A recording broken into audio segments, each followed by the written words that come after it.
your resources financially, but also what you're comfortable putting in a home as a family.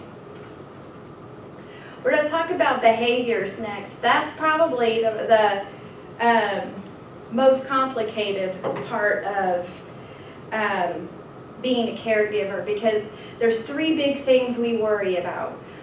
Them wandering off, or they're rummaging around the house and hiding things that you need. Their medication, their Depends, you know, the remote control to the television, your phone, and then some of the other things that I know as a caregiver, I understood what hallucination was and an illusion, but the delusions, that's a whole nother animal with my family member.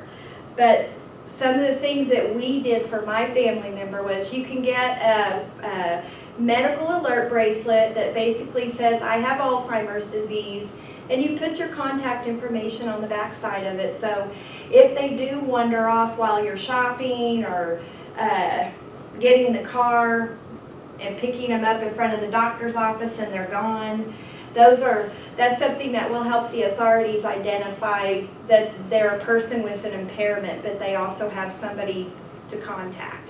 And then watches with GPS. Looks like a regular watch. They can't remove it. You can remove it, but they can't. And you can have an app on your smartphone that will sort of help track them down, so that if you do lose them, you can just basically find them on your watch. It kind of reminds me of Pokemon Go, you know, but you're looking for your loved one. And then activities that engage them. If you've got somebody that's agitated, fidgety, you've got things you can do with them. Here's some examples I brought from my community.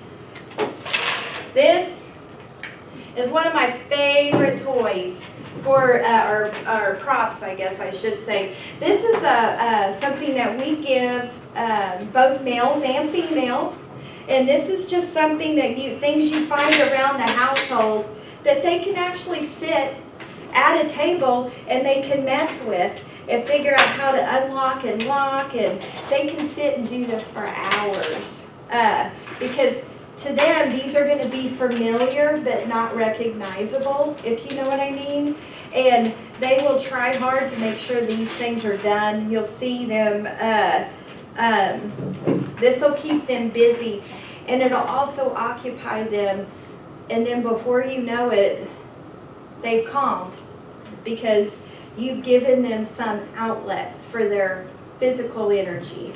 And then some easy, that's something you could make at home. We also have a toolbox, one for males, one for females. And this is just hardware store PVC fittings. So you can give this box to one of your males, and they will sit and put together these pipes, making all kinds of things. But this also is something that might engage somebody that was used to working with their hands. This was made for one of our gentlemen that retired as a plumber. Now this one here was made for one of our women that is a seamstress. She did it her whole life. And in here you'll find everything you'd expect to see in a seamstress's toolbox. She's got scissors, she's got needles and thread and zippers and ribbon and everything in here that you would possibly want. And I know you're going to give scissors and needles to somebody that has Alzheimer's disease. This is still part of their memory. What I found is that they'll look at these things and they'll touch them, and it's familiar, but they don't understand maybe what it is, but it comforts them. Not have her poke herself or hurt anyone when she was sitting with somebody and they were going through this together. Matter of fact, we even threaded a needle for her and gave her just a scrap piece of material, and she sat there and sewed a perfectly straight line, and she was meticulous in doing it, but her procedural memory was still there. So she had those things, and she was doing what she had done most of her life, and it calmed her down. So there's the ideas are limitless. It's just you finding something that you know will engage your family member. And for my residents, these are each put together with them in mind. And we call these life engagement boxes. And the families provide all the stuff that we put in here. And it's just a box that we can pull off the shelf, and we can sit down with them and we can start just touching and looking and allowing them some time to explore it.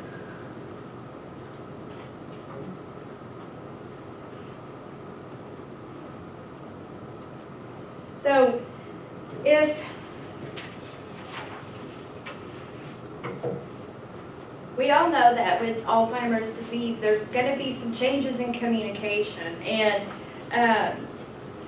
for my family member, she was a retired registered nurse, and she, in the early stages, she would struggle to remember real common terms in the nursing field and simple things. And she'd call me, 4 or 5 times a day. Hey, Jeanene, I'm trying to think of that word. It tells me if somebody's hot. Under the arm, and I go, a thermometer? She goes, yes, a thermometer. They may lose their words. They may use inappropriate words to describe something that should be familiar to them. That's normal. Usually you can figure out what it is they're talking about, but eventually they usually also get stuck on something until they do figure it out. The most common thing for me to see in my assisted living and memory care is we have residents that get fixated on one thing. I've got one wonderful lady, spent her entire life in education, and she's fixated on the sprinkler head in her apartment, and she keeps telling us, hey, there's cold air coming out of that thing, and I want it fixed. Well, we've done everything. We've even put a new air conditioner in her apartment. We've bought the little vent covers to put over a sprinkler head. We've had a professional come in and look it over, all in an effort to try to redirect her, if you will. But she's fixated on that, and we hear multiple times a day. She'll stop by my office and she says, now look, I've told you about this before. That thing is still doing it, and I'm cold. So what do? We don't argue with her. We validate her. I get up from my desk. I go down to her apartment. I mess with an air conditioner that there's nothing wrong with. There's no air coming out of her sprinkler head. It's water if anything's going to come out of it. You can't use logic on somebody that has Alzheimer's disease. For somebody with a science mind like myself, that's really hard for me to do, because I'm always about trust to verify. I'm all about the science. But with them, and you're communicating with them, that's a different animal altogether. You cannot use logic. You've got to go where they're at. You've got to validate them, and you may have to do things that you're going, I don't know what I'm doing, but this seems to work, and I'm just going to go with it.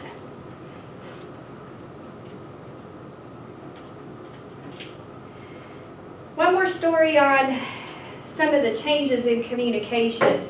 Now my family member, we have a real small church in rural Oklahoma that my father pastors. And I travel out there at Christmas, and the church is presenting my dad with what they call love offering. Okay, that's great. Well, my mom's the one with dementia. And she's standing up with my father, and I've seen her do it my entire life. The quiet, lovely, pastor's wife. And my mom standing next to my dad this last Christmas, and the church gives my dad the check, and the first thing my mom does, how much is in there? Let me see it. You owe me money. What? Who is that? I was so embarrassed and humiliated because guess what?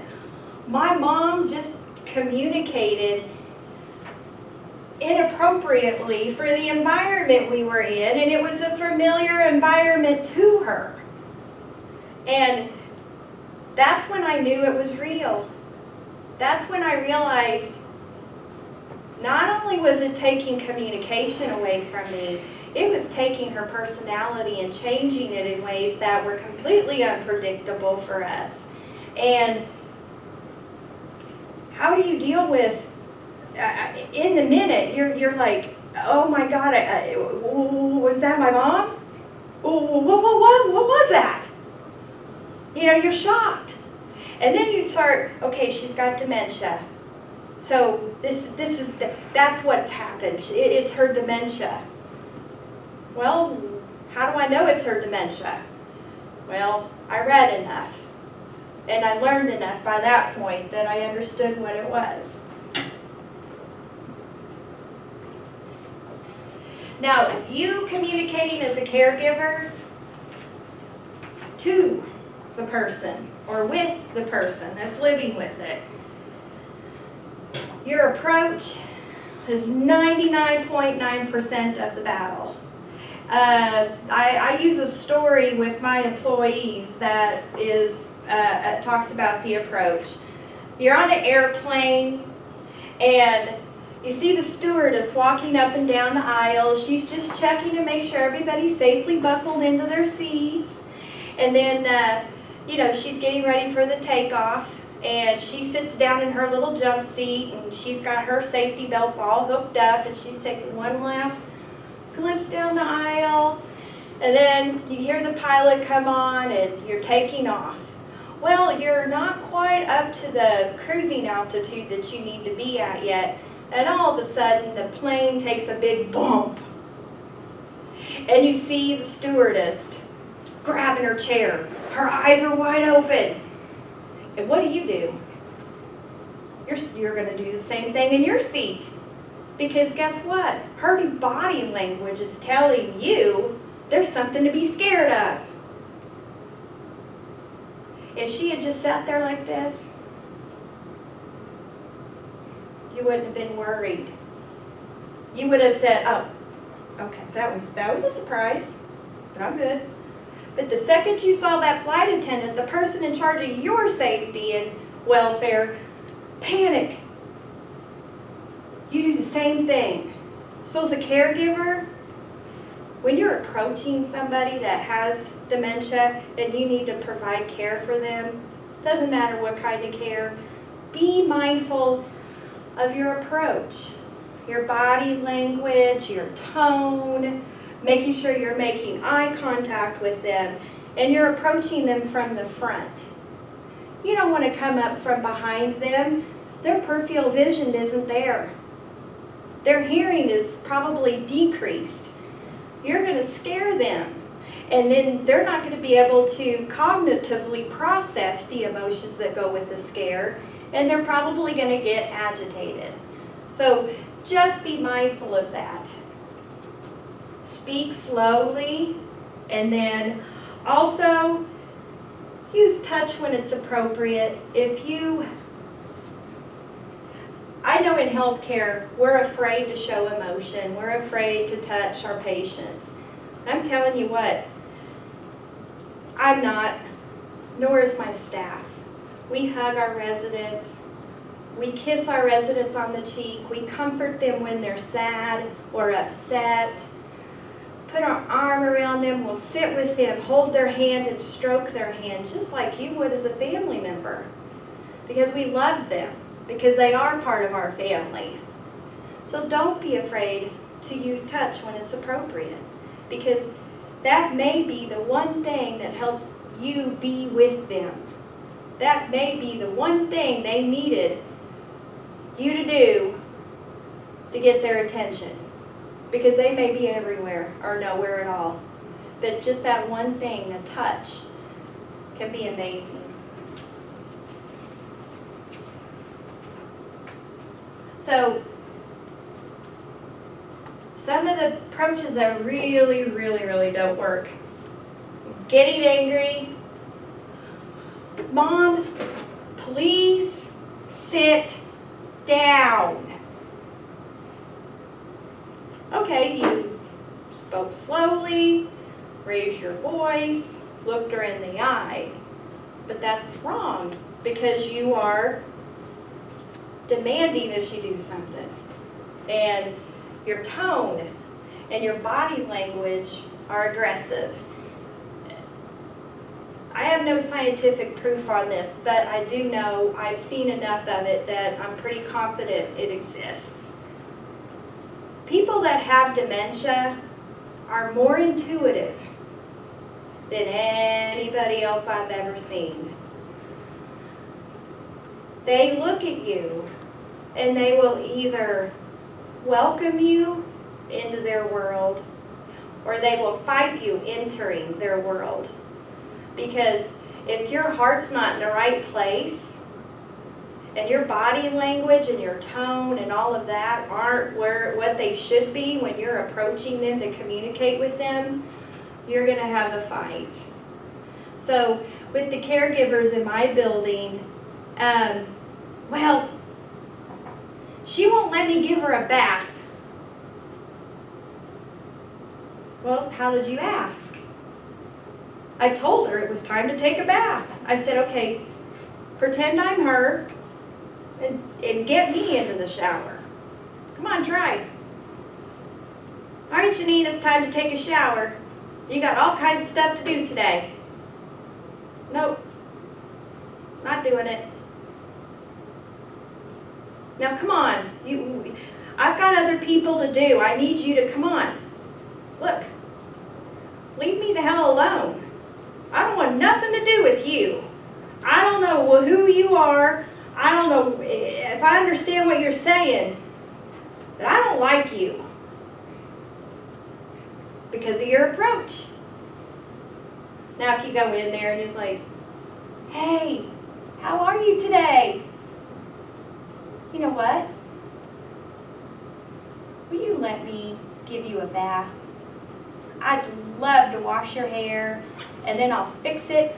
Oh my gosh, you know what? Why don't we put that new lipstick on your daughter brought? And then I'll take you for a walk outside. Okay. Because of the approach.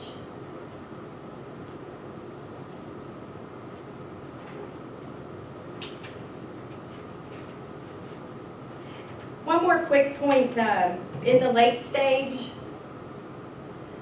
When they're in the late stages of Alzheimer's disease, that's typically when you'll see the hallucinations and the illusions. Hallucinations are something's happening that's not really happening. Illusions, I see something and I see it right there. You don't see that snake on the ground. That snake right there. Or I'm a farmer my whole life. You see me pacing up and down the hall doing this. Hey, what are you doing? I'm feeding my chickens. Oh. Sort of understand a little bit about your people so that when they start doing things that look different than what is normal for you, but it's not normal for you, but it's normal for them. You'd say, I know what she's doing. She's sewing. He's feeding the chickens. They're gardening. So, my best advice is to you is be a bridge. Be a bridge for them in the sense that you're entering into their world. You're leaving yours and you're crossing over the bridge and you're going into their world. You use an approach that's meaningful to that person because you know something about them that you know means something to them. And if you use that sort of approach, it'll make caregiving easier because they're going to be more willing to trust you. And when I said that people living with dementias are more intuitive than, let's say, myself, I honestly have seen where they understand what your intent is based off of your approach, but they also see deeper than that, and they can see if you're genuine. They know if you love them, they understand if they can trust you, even though they're not saying it. It's those little nonverbal cues that you're looking for. It could be a glance in your direction, a sigh, because they're comfortable. Yesterday I had one of my ladies on my memory care. I came in to just check on everything, and she was in the dining room, and she was she just finished getting her nails done, and I complimented her color. And I put my hand on her shoulder just to sort of give her a little, I love you. And then she grabs my hand, and she puts it on her cheek, and she does this. That to me was amazing. It was a hug. It was, I don't know who you are, but I know you love me. I know I'm safe and I can trust you. Thank you for caring about me and taking care of me. That's the stuff that we look for. And you can't get there unless you go to where they're at and you use the right approaches. You're going to have to try a bunch of different, ways in which to reach them. It's going to look different for every person. But you know what those things are, because believe it or not, you pick up on a lot more than you think you do. Because you know these folks. Their mannerisms, their body language, that's all stuff that you know. You know if your mom's mad at you, she doesn't have to say a word. It's her body language, it's the look she gives you. You know if your wife's mad at you when you get the look, right? You know your husband's mad at you if he huffs. You know, so those are all cues as to whether or not that communication and you being with them and that sort of stuff is all going to work. Now, my favorite part of being a bridge is finding ways to engage them in the creative arts. That's very therapeutic for them. At my building, we've taken my memory care residents to the Oklahoma City Art Museum, Myriad Gardens here in Oklahoma City, out to the park to have a picnic, take them out to go get a snow cone with them, walk around outside and look at the gardens and the flowers. All of those things are what we call creative engagement. And they're very effective. Approaches that might work that I know have worked for my family are music, sing-alongs, maybe some dancing, maybe trying some different type of art medium. Hands-on activities like these things here, the toolboxes or the engagement boxes. Now, what does life engagement really look like? Well, this picture up here, excuse me, that's in my office. I had a broken chair in my office, and the guy in the blue sweater is one of my memory care residents, and the guy with the hat on and the jeans, he is one of my assisted living residents. Well, they fixed my chair for me with a little bit of sandpaper and wood glue. But this was meaningful to them because they're men. They're used to doing things with their hands and taking care of stuff around the house. And they spent a great deal of time doing it. I mean, I think it took them a couple hours because they had to get it just right.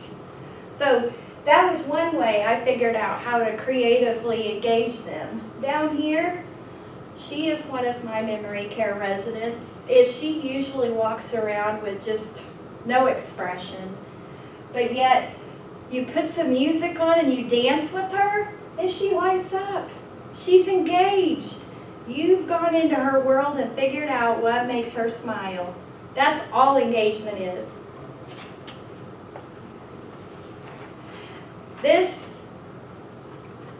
Our motto at Fountain Brook is real simple. We're living life together, friend to friend. That's all it is. It's that simple. Now, these are activities that focus on finding meaning in their everyday lives. And these are my residents who love us, and we love them. And I don't think that could be, you can definitely see it here. This is one of my nurses, and this is one of my residents. Up here, this was a field trip to the Myriad Gardens with my life engagement assistants and two of my memory care residents. I don't know why we wouldn't continue to take them out into the community to enjoy the community they've lived in their entire life. Just because they get a diagnosis of dementia doesn't mean they have to be locked behind doors and kept inside all the time. So we try to find ways to keep them engaged in their community, keep them engaged in their hobbies, keep them engaged in ways that are meaningful to them. And that's not easy to do. I'm not saying it is. It's a lot of work to take them on a field trip. It's a lot of work to come up with stuff like this, but they're worth it. And as a caregiver, you know enough about them, you could do this for them in their own home. So, now what? All right, you know what it's going to feel like to be a caregiver from your perspective through all three stages, or through the different stages of Alzheimer's disease. You already understand just the basics of what it is they're going to go through. You have some idea of some of the challenges that you're going to face in getting them to participate in their own personal care, how difficult it's going to be to communicate with them or understand what they're trying to communicate to you. Now you're going, what do I do now?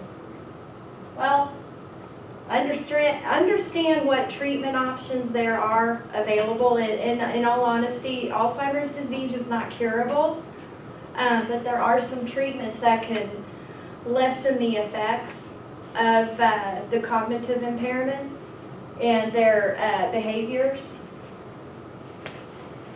Be open to trying a wide variety of approaches. Sometimes you may have to employ two or more at the same time, but just be open to doing it.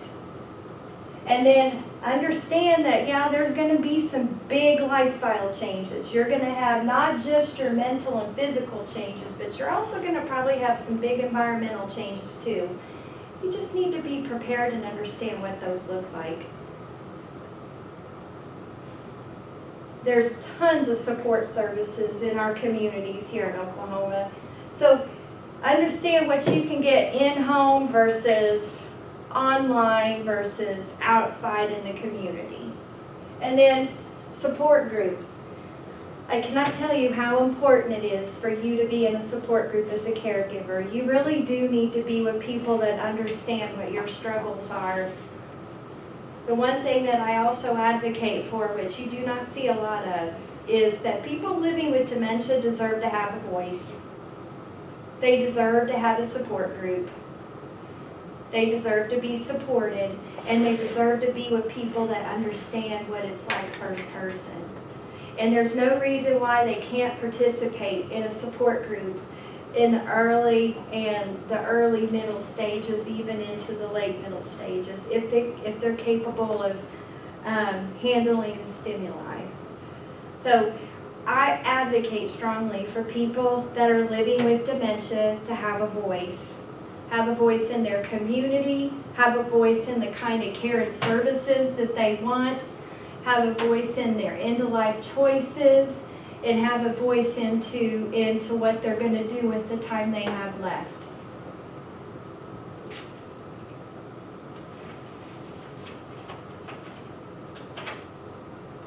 So in Oklahoma, these are some of the best caregiver resources I've found. The Oklahoma Healthy Aging Initiative's caregiver training program and support programs. You can't leave your home, or you're too busy with work and caregiving that you just really can't go to a group. Well, you can get support groups online. You can get support groups that you could call into. There's no limits to the kind of support you can get if you want it, and if you want reach out. The Alzheimer's Association provides a lot of good information, both in their literature as well as on their website, and they do sponsor support groups all over the metro here in Oklahoma City, or statewide actually. We have an Alzheimer's support group that meets at my building, and I facilitate it. And then advocacy groups. Now, the National Alzheimer's Project and Dementia Friends, two groups that are at the front end of advocacy, and they believe wholeheartedly in giving people living with dementia a voice in policy, a voice in research, a voice in care choices, and a choice in how those programs are funded.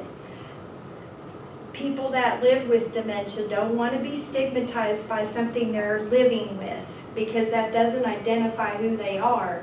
That's just something they're living with. Person-centered care programs. At Fountain Brook, we have the Care Being program, meaning I'm going to care for you, but that requires me being where you are. That's person-centered care. And then the Valor PACE program also provides person-centered care programs. I went ahead and listed out the references that I used to get some of the information included in this presentation. So these are all really good resources for caregivers. If I had to recommend any one particular one, it would probably be the book Person-Centered Dementia Care. It's a real easy read, but it really gives you an amazing perspective of what person-centered care looks like in the UK, and how our healthcare system and communities need to be more open-minded in embracing the person-centered care model. Now, this is my contact information. I've got my phone number and my email up there. If you want any of the resources, or you want to know how these boxes were made, or you just have general questions, you are more than welcome to contact me. And I know Keith said he's going to post this PowerPoint on the OHI website or Facebook page, and then so it will be there. I do trainings all over all over the United States actually, on caregiving, and I'd be happy to provide you with any other information that you needed. I certainly hope that you took to heart some of the things that I said, and you will do everything you can to be with the person that you're caregiving for, and that you'll understand that there's two perspectives. There's yours and the person living with dementia, and you need to understand what it is you're seeing in them, but you also need to acknowledge what you have going on in yourself as well, and be okay with it, and find a way to sort of make the time you do have with them meaningful, and really find a way to be with them. Thank you very much.